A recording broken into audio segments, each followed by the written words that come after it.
PM cares योजना के तहत कोविड से माता पिता को खोने वाले बच्चों को दी जाएगी शिक्षा में मदद।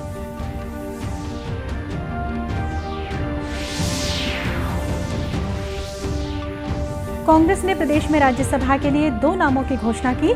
भाजपा ने छत्तीसगढ़ियों की उपेक्षा का लगाया आरोप।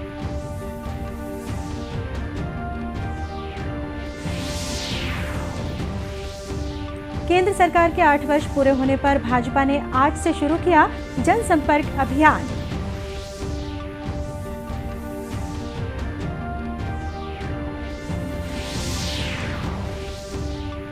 और देश में कोरोना के नए मामलों में 4.3% की आई कमी।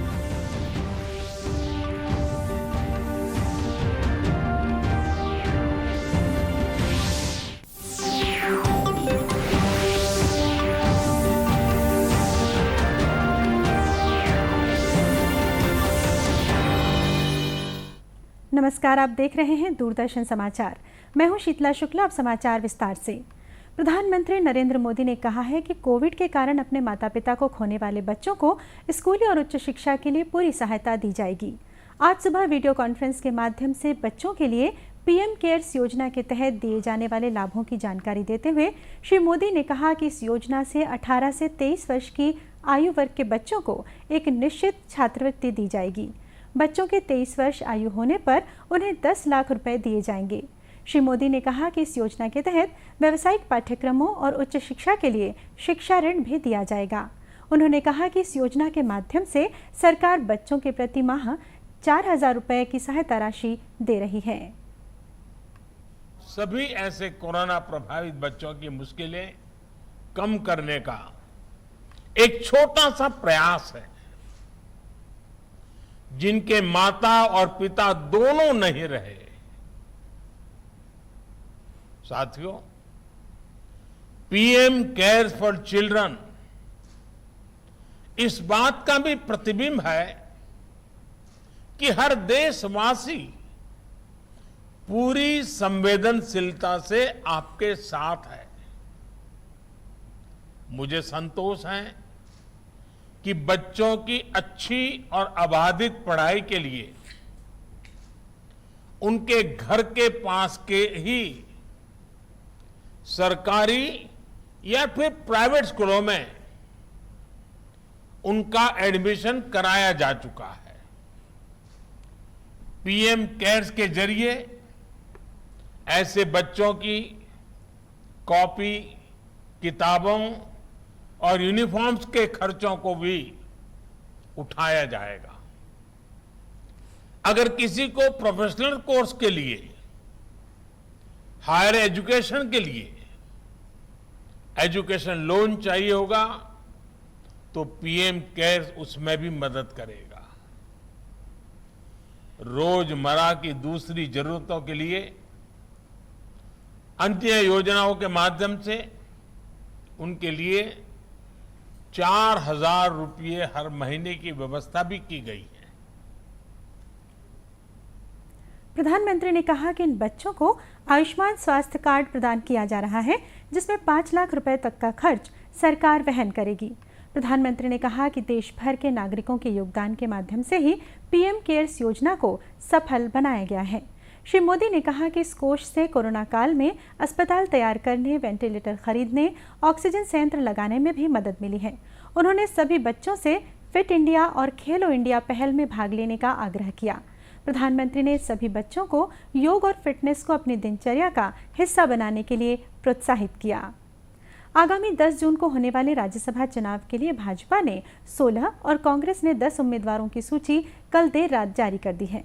कांग्रेस की छत्तीसगढ़ की सूची में पूर्व सांसद राजीव शुक्ला के साथ कांग्रेस प्रवक्ता रंजीत रंजन को उम्मीदवार बनाया गया है। दोनों ही उम्मीदवार छत्तीसगढ़ के बाहर से हैं। इसे लेकर नेता प्रतिपक्ष धर्मलाल कौशिक ने कहा कि छत्तीसगढ़िया उम्मीदवारों की उपेक्षा की गई है। रामचार्य नेताम थे और दूसरे सीट पिछड़ा वर्ग के। इन दोनों सीटों पर उम्मीद थी कि छत्तीसगढ़ से लोगों का चयन होगा, लेकिन जो स्थिति सामने में है, छत्तीसगढ़ के लोग चले गए हैं। कांग्रेस के द्वारा ही कांग्रेस के लोग चले गए। 2.25 करोड़ की आबादी, लेकिन एक राज्यसभा बन जाए उसके लायक उनकी योग्यता कांग्रेस को दिखाई नहीं दी। गौरतलब है कि प्रदेश से राज्यसभा प्रतिनिधि के रूप में कांग्रेस के केटीएस तुलसी और फूलो देवी नेताम सांसद हैं।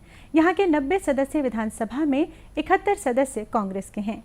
विधानसभा में सीटों के हिसाब से राजीव शुक्ला और रंजीत रंजन का चुना जाना तय है। आइए इस बारे में बात करते हैं हमारे संवाददाता मनोज सोनोने से। हेलो। जी मनोज जी, आपका बहुत बहुत स्वागत है। ये बताइए, कांग्रेस ने राज्यसभा चुनाव के लिए राजीव शुक्ला और रंजीत रंजन को अपना उम्मीदवार बनाया है। इस चुनाव के बारे में आपके पास और क्या जानकारियां हैं? जैसे कि हमें पता है कि 10 जून को राज्यसभा के 2 सीटों के लिए छत्तीसगढ़ के चुना जाना है। अभी जो राम विचार नेताम और छाया वर्मा, इनका कार्यकाल खत्म होने जा रहा है, तो इन दोनों के जगह 2 सीट चुनी जाना है राज्यसभा के लिए। तो कांग्रेस पार्टी की तरफ से राजीव शुक्ला और रंजीत रंजन, इन दोनों को अपना उम्मीदवार बनाया राज्यसभा के लिए छत्तीसगढ़ से। लेकिन जो प्रतिपक्ष और विरोधी पक्ष भी है, इनसे ये बात कर रहे हैं कि जो कांग्रेस ने जो चुनाव जो उम्मीदवार का चयन किया है, वो दोनों बाहरी होने के कारण कांग्रेस की बड़ी आलोचना हो रही है। जैसे कि हमें पता है कि केटीएस तुलसी जो पिछले साल राज्यसभा से छत्तीसगढ़ से चुने गए थे राज्यसभा के लिए, वो भी एक बाहरी व्यक्ति थे, छत्तीसगढ़ से बाहर थे।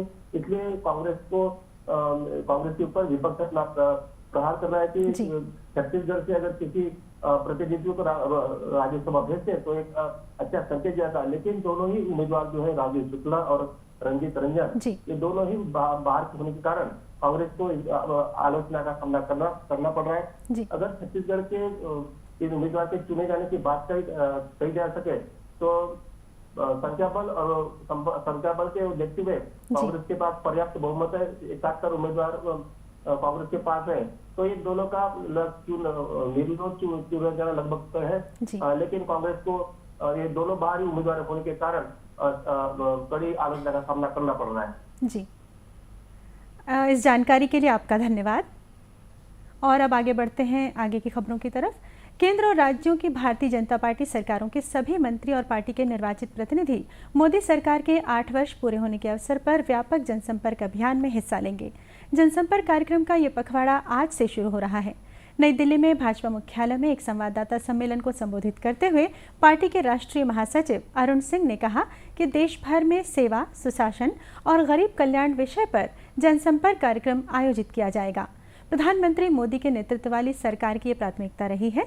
इस अभियान के तहत बूथ से लेकर राष्ट्रीय स्तर तक जनसंपर्क कार्यक्रम आयोजित किया जाएगा। इसमें सभी केंद्रीय मंत्री, भाजपा के नेतृत्व वाली राज्य सरकारों के मंत्री और निर्वाचित प्रतिनिधि हिस्सा लेंगे और गांवों का दौरा करेंगे। श्री सिंह ने कहा कि किसानों, महिलाओं, अनुसूचित जाति, अनुसूचित जनजाति और अन्य पिछड़ा वर्ग तथा अल्पसंख्यकों तक पहुंचने के लिए एक दिन समर्पित किया गया है। देश में बीते 24 घंटों के दौरान कोरोना के नए मामलों में 4.3% की कमी आई है। स्वास्थ्य मंत्रालय के मुताबिक कोरोना से स्वस्थ होने वालों की दर बढ़कर 98.75% पहुंच चुकी है। गौरतलब है कि केंद्र सरकार कोरोना टीकाकरण अभियान के लक्ष्य को तेजी से पूरा करने की ओर अग्रसर है। वहीं अग्रिम पंक्ति के स्वास्थ्य कार्यकर्ताओं, गंभीर बीमारी से जूझ रहे लोगों और बुजुर्गों को टीके की एहतियाती डोज भी दी जा रही है। वहीं छत्तीसगढ़ में 1027 सैंपलों की जांच की गई, जिसमें से 3 व्यक्ति कोरोना संक्रमित पाए गए। 25 जिलों में कोरोना का कोई नया मामला सामने नहीं आया है। इसी के साथ प्रदेश में पॉजिटिविटी दर 0.29% पहुंच गई है। प्रदेश के परिवहन विभाग द्वारा प्रदान की जा रही सुविधा तुहर सरकार तुहर द्वार को और सुदृढ़ बनाने की दिशा में अब जारी होने वाले सभी ड्राइविंग लाइसेंस और पंजीयन प्रमाण पत्र पॉलीकार्बोनेट आधारित कार्ड पर होंगे, जिनमें QR कोड होगा। ड्राइविंग लाइसेंस और पंजीयन प्रमाण पत्र के प्रिंटिंग का कार्य केंद्रीकृत कार्ड प्रिंटिंग एवं डिस्पैच यूनिट पंडरी, रायपुर में किया जाएगा। इस नवीन व्यवस्था के तहत QR कोड वाले पॉलीकार्बोनेट ड्राइविंग लाइसेंस एवं पंजीयन प्रमाण पत्र जारी किए जाएंगे, जो उच्च गुणवत्ता और लंबे समय तक चलने वाले होते हैं। ये कार्ड सड़क परिवहन एवं राजमार्ग मंत्रालय नई दिल्ली के द्वारा तय मानकों को पूर्ण करते हुए जारी किए जाएंगे। UPSC 2021 के परिणाम आज घोषित कर दिए गए। रायपुर की श्रद्धा शुक्ला ने इस परीक्षा में 45वीं रैंक हासिल की है। श्रद्धा कांग्रेस नेता सुशील आनंद शुक्ला की बेटी हैं। परिणाम जारी होने के बाद राज्य के मुख्यमंत्री भूपेश बघेल ने भी श्रद्धा को बधाई दी है। यूपीएससी में कामयाबी हासिल करने वाले रायपुर के कुछ और भी युवा हैं। इनमें आईएएस रेणु पिल्ले के बेटे अक्षय पिल्ले और रायपुर के अभिषेक अग्रवाल शामिल हैं। अभिषेक के पिता उमेश अग्रवाल भी आईएएस अधिकारी हैं। गौरतलब है कि यूपीएससी ने सिविल सर्विस मेंस परीक्षा 2021 का रिजल्ट पिछले वर्ष 17 मार्च को जारी किया था। मेंस परीक्षा में सफल उम्मीदवारों को साक्षात्कार के लिए बुलाया गया था। साक्षात्कार 5 अप्रैल से 26 मई तक आयोजित किया गया था। गर्भवती महिलाओं के सुरक्षित प्रसव के लिए केंद्र सरकार प्रधानमंत्री सुरक्षित मातृत्व योजना चला रही है। प्रदेश में भी इस योजना के तहत कमजोर वर्ग की महिलाओं को गर्भावस्था के दौरान मुफ्त इलाज मुहैया कराया जा रहा है, जिससे उन्हें प्रसव के दौरान किसी भी चिकित्सकीय परेशानी का सामना न करना पड़े।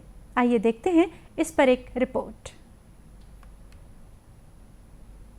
बारे में 2 घंटे आराम करने के बारे में, सब चीज़ के बारे में अच्छे से बता रहे हैं, सलाह भी दे रहे हैं हम लोग को कि 2 घंटा आराम करो, खाने अच्छे से खाओ, अपना ध्यान रखो और पानी वानी अच्छे से पियो और चेकअप कराने का वो टाइम में कराना है। यहाँ पे गर्भवती महिलाओं का पंजीयन, टीकाकरण, ब्लड इन्वेस्टिगेशन और काउंसलिंग किया जा रहा है। आज यहाँ पे गर्भवती माताओं को बताया जा रहा है कि क्या खाना पीना है, कैसे रहना है, भारी चीज़ नहीं उठाना है, हर महीने अपना जांच कराना है, सब बताया जा रहा है। और परिवार नियोजन के बारे में भी बताया गया, जिसमें मालाएं, प्रॉपर्टी, छाया और पीपीएस। अभी हमारे यहाँ डिलीवरी के तुरंत बाद नसबंदी शुरू हो गया है। जो महिलाएं अपना डिलीवरी के तुरंत बाद नसबंदी कराना चाहती है वो करवा सकती है। डिलीवरी के 7 दिन के अंदर नसबंदी हो जाएगा। यहाँ मैडम दवाई से लेकर डिलीवरी और जो डिलीवरी के बाद कॉपरेटिव ऑपरेशन के बारे में बता रहे थे मैडम। खाने के बारे में 2 घंटा आराम और अन्य चीज़ के बारे में बताया। लगभग पर डे 10 से 15 caesarean section high risk pregnancy वालों का और 25 से 30 नॉर्मल डिलीवरी। महीने में लगभग 600-650 के एवरेज में यहाँ पे प्रसव होते हैं, सिजेरियन और नॉर्मल दोनों मिला के, और लगभग 6,500-7 हज़ार साल में होते हैं प्रसव।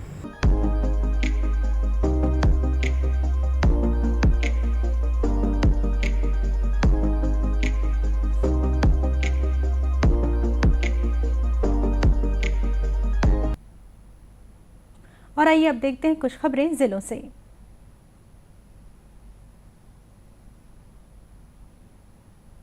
मुंगेली जिले के लोरमी थाना क्षेत्र के सारधा मुख्य मार्ग में पशुओं का अवैध परिवहन करते हुए ट्रक को कल रात जब्त किया गया। पुलिस को जूनापारा चौकी मुख्य मार्ग की तरफ से तेज रफ्तार मवेशी भरे ट्रक आने की सूचना मिली थी। घटनास्थल पर मौजूद लोगों ने ट्रक को चारों तरफ से घेर लिया। इस बीच रात के अंधेरे का फायदा उठाते हुए ट्रक ड्राइवर समेत एक अन्य आरोपी फरार हो गया, लेकिन एक अन्य आरोपी को गिरफ्तार कर लिया गया।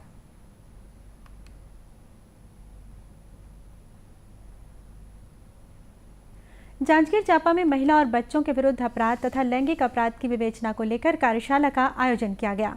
इस दौरान जांजगीर के विशेष न्यायाधीश रामखिलावन रिगरी ने पॉस्को एक्ट की जानकारी दी। इस मौके पर जिला विधिक सेवा प्राधिकरण के सचिव गीतेश कौशिक ने महिलाओं के लैंगिक प्रकरणों में विशेष जरूरतमंद पीड़ितों को अंतरिम राहत क्षतिपूर्ति के लिए त्वरित कार्रवाई और उसकी प्रक्रिया से अवगत कराया।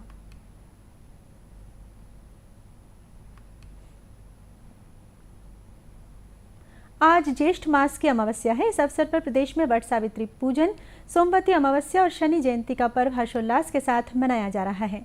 महिलाएं अखंड सौभाग्य के लिए वट की पूजा करती हैं। वहीं सोमवती अमावस्या का व्रत करने वाली महिलाएं पीपल की पूजा करती हैं। आज सुबह से ही प्रदेश के मंदिरों और वट तथा पीपल वृक्ष के पास श्रद्धालुओं की भीड़ नजर आ रही थी।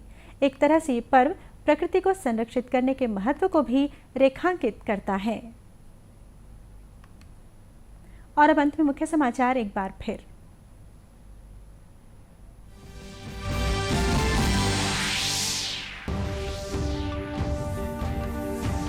पीएम केयर्स योजना के तहत कोविड से माता पिता को खोने वाले बच्चों को दी जाएगी शिक्षा में मदद।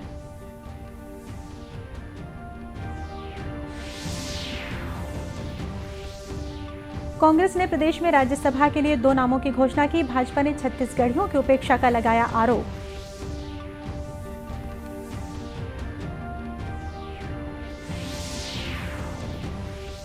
केंद्र सरकार के 8 वर्ष पूरे होने पर भाजपा ने आज से शुरू किया जनसंपर्क अभियान।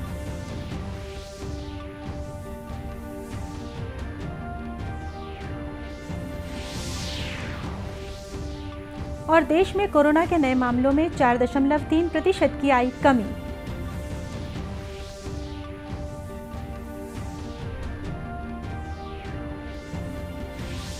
इसी के साथ ये समाचार बुलेटिन समाप्त हुआ। नमस्कार।